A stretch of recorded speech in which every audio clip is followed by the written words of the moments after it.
What's up, guys? I just got done working on my bike, putting the stem, handlebars, and forks back on it. And I just got done on it. I had to completely take this whole entire thing apart, and I had to fix one little bearing on each. I had to fix the bearing on this, and I had to fix my back rim. I had to get a new back rim as well. And I also broke my arm.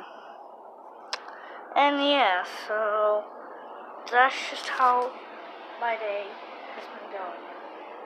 And right now I am in the basement of my house.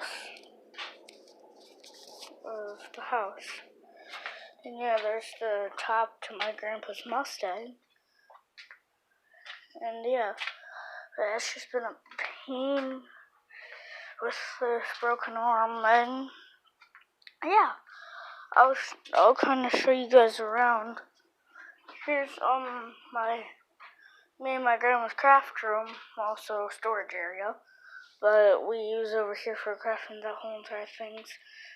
The whole entire cabinet right there is filled with toys. Well, not toys, stuff for crafts, and also this is my toy room, which is a huge mess.